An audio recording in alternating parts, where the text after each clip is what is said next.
Hello guys, welcome to our YouTube channel study point में आपका स्वागत है। आज हम देखेंगे क्लास 10th के जो मोस्ट इम्पॉर्टेंट टॉपिक हैं एसएसटी के, उसको हम कवर करेंगे। जैसा कि राइज ऑफ नेशनलिज्म से कौन से दो नंबर के क्वेश्चन जो आ सकते हैं उसको डिस्कस करते हैं। पहले फर्स्ट क्वेश्चन क्या है, how are liberty and equality for women to be define. ये आपका 2 नंबर में आ सकता है। Second most important question, define the main aim of the French revolutionaries. Okay, जो भी रिवॉल्यूशनरीज हुए हैं 2 फेजेस में फ्रेंच रिवॉल्यूशन, उसको हम डिस्कस करेंगे। फिर the third question, explain why the decade of the 1830s is known as the great economic hardship in Europe. Due reason, इसके रीजन लिखना है। Fourth one, what step did the French revolutionaries take to create a sense of collectivity identity among the French people? Okay. Fifth question, briefly trace the process of German unification. ये 2 number में आपका आ सकता है। Okay, most important question है, इसको छोड़ के मत जाइएगा क्लास 10th के लिए। सेकंड, अब क्या देखेंगे, नेशनलिज्म इन यूरोप को देखने के बाद नेशनलिज्म इन इंडिया। ओके, पहले देखेंगे describe the role of the peasantry in the civil disobedient movement. Okay, peasants का क्या रोल था सिविल डिसोबीडिएंट मूवमेंट जो 1930 में लॉन्च हुआ था। देन सेकंड क्वेश्चन क्या है, why did Gandhi decide to withdraw from the non cooperation movement 1922। जैसा कि आप जानते हैं कि चौरी चौरा मूवमेंट होता है 1922 में, जहाँ पे कुछ सत्याग्रही जो होते हैं वो पुलिस स्टेशन को जला देते हैं। गोरखपुर में ये जगह है चौरी चौरा, एक विलेज है जहाँ पे 22 पुलिसमैन लोग पुलिस स्टेशन में जल जाते हैं। ओके, जला दिए जाते हैं by a group of revolutionaries. Third question, explain the measures taken by Gandhi ji to eliminate problem of untouchability. What are the steps that has been taken by Gandhi ji to eliminate untouchability? Okay, क्या role Gandhi ji ने निभाया है कि untouchability को खत्म किया जाए। Fourth one, how patriotism can be introduce in a person. कैसे जो देशभक्ति की भावना है इंसान के अंदर, कैसे ये इंट्रोड्यूस की जा सकती है, इनकलकेट की जा सकती है। फिफ्थ वन, अब मीनिंग ही, अब जब आप ना जाने व्हाट इज नेशनलिज्म, नेशनलिज्म है क्या। ओके, देन हिस्ट्री का ये है the making of global world. इसमें क्या होगा, the first question is explain what we mean when we say that the world shrank in the 1500s। Okay, then second question, explain what canal colonies are. Canal colonies क्या होती थी। Third question, new crops can be significantly important survival and wellbeing, provide evidence to support this statement. Okay, now the fourth one, the most important powerful weapon of the Spanish conqueror was not a conventional military weapons at all. Justify the above statement by giving 2 reasons. Okay, 2 reason दे दीजिएगा। Fifth one, the Silk Route are a good example of vibrant pre-modern trade and cultural links between distant part of the world. Explain how. अब silk route जो है China से लेके कैसे ये European country तक फैला हुआ, इसके बारे में डिस्कस करिएगा। फिर क्या होता है, age of industrialization. Age of industrialization में क्या होता है, इंडस्ट्रियलाइजेशन कब होता है, लार्ज स्केल में जब इंडस्ट्रीज का एस्टेब्लिशमेंट होता है। ओके, जब हैंडमेड गुड्स को रिप्लेस कर देती है industries. The first question, why how did cotton factories become an intimate part of English landscape in the 19th century।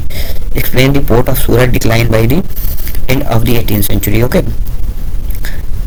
Second one, who were gomasthas, why were they important, how did they treat the weavers. Okay, gomasthas कौन होते थे, इनको appoint कौन करता था, और Weaver से कैसे वीवर को कैसे ट्रीट करते थे।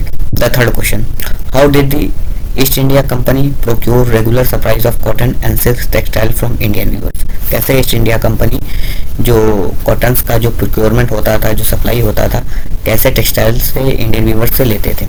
Fourth question, why did the elite of Britain prefer handmade goods in the mid 18th century।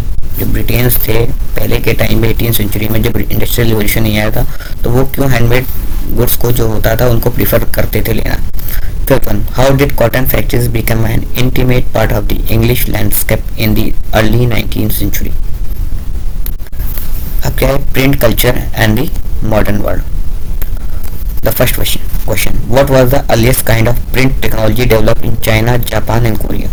कौन सी टेक्नोलॉजी, जो प्रिंट टेक्नोलॉजी जो डेवलप हुई चाइना और जापान में, किस किस तरह की डेवलपमेंट आते चले गए। डिफाइन द प्रिंट रिवॉल्यूशन कब आता है, ये देखेंगे मार्क गुटेनबर्ग का। The third one, what are the some new forms of publication which came into circulation in India, discuss. जो भी पब्लिकेशन इंट्रोड्यूस हुए हों इंडिया में नेशनलिज्म के टाइम में, प्री नेशनलिज्म के टाइम, उसको डिस्कस करना है। Why do some historians thinks that print culture created the basis for the French revolution, इसके बारे में जानेंगे। Fifth one, why did the British government curb the freedom of Indian press after the revolt of 1857। तो इसके 5 question हुए। ये पूरा SST का कंपाइलेशन है। ओके, फिर देखेंगे रिसोर्सेज एंड डेवलपमेंट। अब रिसोर्सेज में क्या आ जाएगा, सॉइल भी हमारे लिए रिसोर्सेज है। तो which soil is known as cotton soil, किसको बोलते हैं, ठीक, उसके बारे में डिस्कस करेंगे। ब्लैक सॉइल हो गई, इस पर क्या क्या ग्रो किया जाता है, कहाँ कहाँ पे मिलती है, ओके, कितना इंडिया का जो ज्योग्राफिकल एरिया है कवर करती है। Second question, give two example of renewable resources. Renewable resources क्या होते हैं, जिनको हम अगेन एंड अगेन यूज कर सकते हैं, यूटिलाइज कर सकते हैं। विंड हो गई, वाटर हो गया, ये सब रिन्यूएबल सोर्स ऑफ रिसोर्सेज हैं। Then the third one, what is agenda 21 है क्या, ओके। What is laterite soil, laterite soil क्या है, कहाँ पे पाई जाती है, क्या इसका ज्योग्राफिकल फीचर्स है, कौन कौन सी वेजिटेशन इस पे ग्रो होती है, और सिग्निफिकेंस के इंपॉर्टेंट देख लेंगे। Fifth one, why has the land under forest not increase much from 1960 to 1961। क्यों भाई, जो लैंड जो फॉरेस्ट एरिया था, जो लैंड के अंदर में था, वो क्यों नहीं बढ़ा 1960 से 61 के बीच में, okay. Then the fifth one means forest and wild life resources, इसके बारे में देखेंगे। What are the negative factor that cause such fearful depletion of flora and fauna, कौन से ऐसे नेगेटिव फैक्टर हैं जिससे फ्लोरा एंड फौना का मतलब डिवाइड होने लगा, खत्म होने लगा, डिस्ट्रॉय होने लगा, डिग्रेडेशन होने लगा। Second one, are colonial forest policies to be blamed, क्या जो कॉलोनियल आए थे, जो ब्रिटिश आए थे, उनकी पॉलिसीज को हम क्या ब्लेम कर सकते हैं? तो जाहिर सी बात है, जो भी आप कवर करेंगे उसमें पता चल जाएगा आपको। What is biodiversity, why is biodiversity important for humans life, biodiversity है क्या और ये इंपॉर्टेंस क्यों है ह्यूमन्स के लिए, ह्यूमन्स के जिंदा रहने के लिए, okay. Fourth one, justify how the destruction of forest and wild life is not just a biological issue. Fifth, how did the destruction of wild life result in the loss of cultural diversity. Then water resources, कुछ ज़्यादा नहीं बचा हुआ है, थोड़ा बहुत है, खत्म हो जाएगा। Water resources, water dams, dams क्या होते हैं और how they do help in conserving and managing water, कैसे वो वाटर को कंजर्व और मैनेज करने के लिए काम करते हैं, इसके बारे में। Second question, explain how Narmada बचाओ आंदोलन और सेव नर्मदा मूवमेंट कब लॉन्च हुआ था, कैसे लॉन्च हुआ था, क्या ऑब्जेक्टिव था, क्या एम था और क्या आउटकम से निकला, इसके बारे में जान लेंगे। Third question, basic safety precaution are to be taken during flood, what are the step that we need to take during the time of flood, before the flood और after the flood, okay.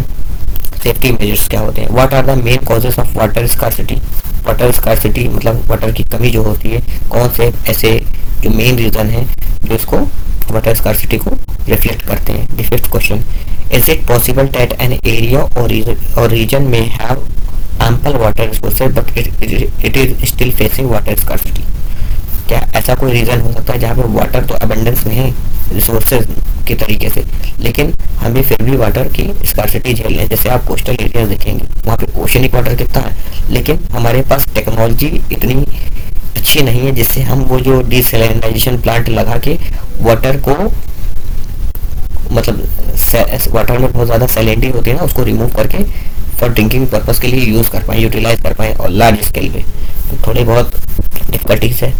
Agriculture sector में क्या आ सकता है, इसमें से 5 question देखेंगे। Mention some of the state of India where intensive subsistence farming is practice, कौन कौन से ऐसे इंडियन स्टेट हैं जहाँ पे इंटेंसिव फार्मिंग या सबसिस्टेंट फार्मिंग होती है। सबसिस्टेंट फार्मिंग जहाँ पे फार्मर क्या होता है, अपने लिए ही फूड्स को या क्रॉप को या फसल को जो प्रोड्यूस करता है खाली अपने सर्वाइवल के लिए, not for the surplus of market. Second question, name one important beverage crop and specified geographical condition required for its growth, okay.